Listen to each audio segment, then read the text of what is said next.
Live from Local 2, home of click2houston.com. This is KPRC Local 2 News at 6. Good evening. Thank you for joining us. I'm Samantha Bredesen. And I'm Galen Etlin. We have breaking news tonight relating to an accident earlier this week at the San Francisco airport. Asiana Flight 214 made a crash landing on the runway coming in from Korea Saturday. Of the 307 people on board the Boeing 777 aircraft, more than half were injured. 2 died immediately following the crash, and Local 2 has just learned another died today in the hospital. Investigators now pin the crash on a combination of human error and landing gear malfunctions. While it's a high-profile trial that just seems to keep going. George Zimmerman was acquitted of charges in the murder trial of Trayvon Martin, but many are not happy with the outcome. Local 2 reporter Mo Hader has more. Well, it's been a week since the verdict of George Zimmerman trial was announced, but today, hundreds of Houstonians, including many activists around the city, joined hands in a peaceful protest. Trayvon did not have to die! Trayvon did not have to die! In response to the verdict in the George Zimmerman trial, Reverend Al Sharpton and the National Action Network organized a day of peaceful protest. Our justice system, it has failed us. There's no way that he should have at least not been found guilty of manslaughter. As part of the 100-city event, hundreds of protesters gathered on the steps of Houston City Hall. If we have to keep putting issues like this in the media to recognize that it's still happening, we cannot continue to allow unjustified deaths to happen like this and not speak out on it. Protesters held signs and chanted along with pastors, civic leaders, and other elected officials, all in the name of Trayvon Martin. But towards the back of the crowd, a small group of men had a different opinion about the protesters, calling them racist. The Bible does not promote or teach racism. But we're also here for grace and mercy. I want to add my voice. You're trash. You don't know anything about the government. You don't know anything about being a Christian. Although the steps of City Hall was full of people with different opinions, everyone kept the promise of a peaceful protest. Another protest is scheduled for tomorrow at the River Oaks Shopping Center, which will be held by community activist Qualna X. For now, reporting live in studio, Mo Hader, KPRC Local 2. Well, among many city leaders who took to the podium today was Bishop James Dixon, who said, quote, "Our problem is much bigger than George Zimmerman and Trayvon Martin. This case is merely a symbol of a broken justice system in America." The Reverend and others called for a march on Washington to further protest for justice. More controversy throughout the state in reaction to Governor Perry's signing of a new Texas abortion bill. The governor signed the bill yesterday. The new law, to take effect in October, bans abortions after the first 20 weeks of pregnancy and restricts abortions to surgical centers. The signing was met by both support and protest, pro-choice activists demonstrating in opposition and pro-life activists celebrating the decision outside the state Capitol building. The new Texas abortion law is one of the toughest in the country. Clinics that don't meet the new requirements will have a year to upgrade or face being shut down. And right now, only 5 of the 42 clinics in Texas meet those standards. Well, it's the moment the world has been waiting for. The royal baby is here, and he has a name. The royal baby was born just a few days ago in London, but his name was a mystery until today. After 3 days of anxious waiting, the Duke and Duchess announced the new king-to-be's name, His Highness Prince George Alexander Louis of Cambridge. Oh, isn't he so cute? Prince George is 3rd in line for the throne. He'll be the 7th King George crowned in Britain. Well, after a back-and-forth legal battle, North Forest ISD lost its final appeal to the court earlier this month, an appeal which would stop the school district from becoming part of Houston ISD. That's right. And now HISD is taking over the district, attempting to clean up their new schools before the beginning of the school year. Local 2 reporter Samantha Peltier has the story. HISD is taking over this North Forest Elementary School in order to clean up the unsafe conditions that students have been learning in. It really is a safety hazard for any students that do come over here, so we're going to remove these. They're sharp areas, as you can see, where they could cut themselves, fall, clearly broken. Maintenance workers are busy cleaning up the unsanitary and dangerous conditions at Fawnwood Elementary School, which was previously a part of the North Forest Independent School District. The learning environment is important. We want our students to have a very warm environment that's clean and that's pleasant to the eye, and no parent wants to leave a student in a building that's in poor condition. HISD has recently taken over the troubled school district and is in the process of upgrading 7 schools like Fawnwood. Temporary buildings once used as a place for learning are now littered with broken glass and plagued with unstable floors.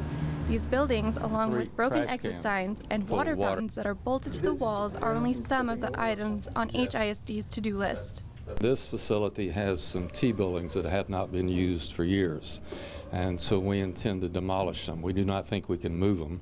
HISD estimates that it will cost about $10 million to fix the 7 schools up to standard.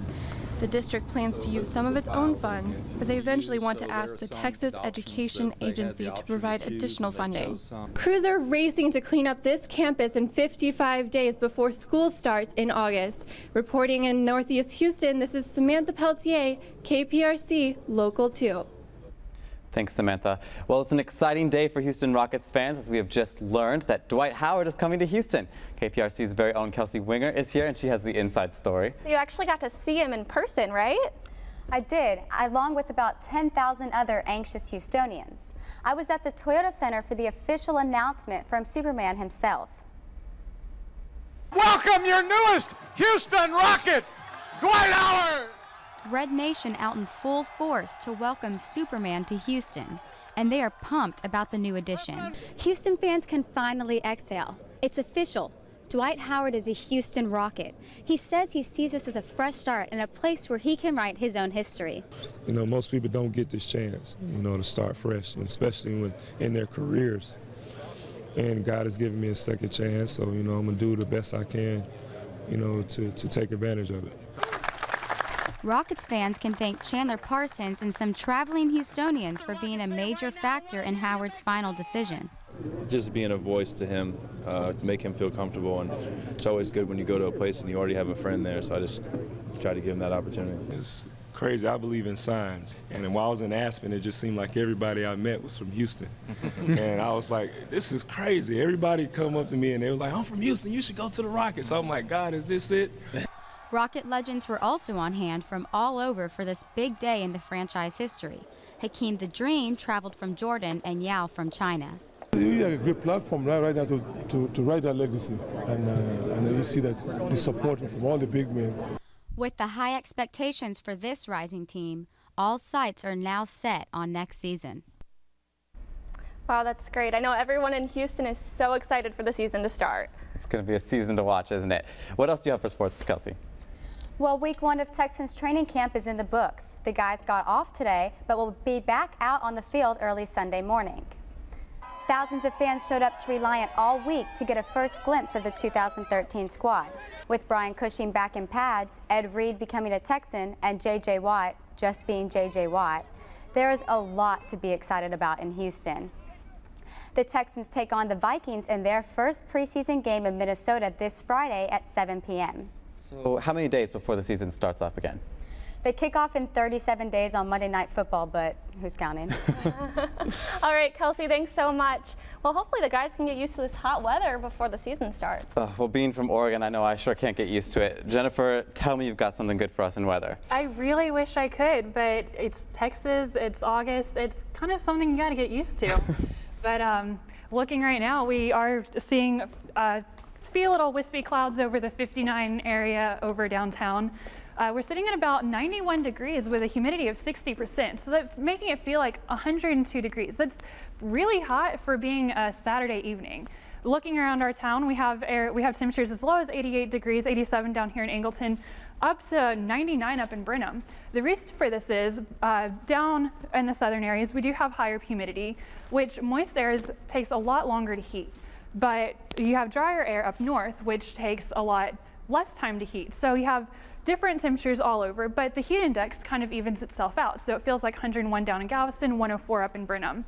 Now, looking at the big picture, this is what we have going on. You can clearly see that we have this clockwise flow of air over around the Texas area and absolutely nothing going on in our area. This is because we do have this high pressure system that, as we put it into motion, towards Sunday afternoon, it's gonna start moving off west, and we're gonna get some little clouds up towards the sea breeze up towards the Houston area. And into tonight, we have Dynamo game starting at 8 o'clock tonight. Partly cloudy. It's going to be warm. Temperature feeling about 86 degrees. And moving towards the end of the game, it'll be pleasant. It'll be a muggy 82 degrees, but it'll be nice. So if you want to go out and celebrate and just enjoy the weekend, it'll be nice. Now towards Sunday, we have a 10% chance of rain with a high 97. And looking for the next week, we have temperatures in the hundreds for Wednesday and Thursday and a 20% chance of rain on Saturday. So it looks like I'm just going to have to hold out until fall, until the good weather comes, right? If you're lucky, maybe December when it starts to feel good. So long. All right, that's it for Local 2 News at 6. Thanks so much for watching. We'll see you again tomorrow. Remember, we break news on click2houston.com, Facebook, and Twitter. Have a great night.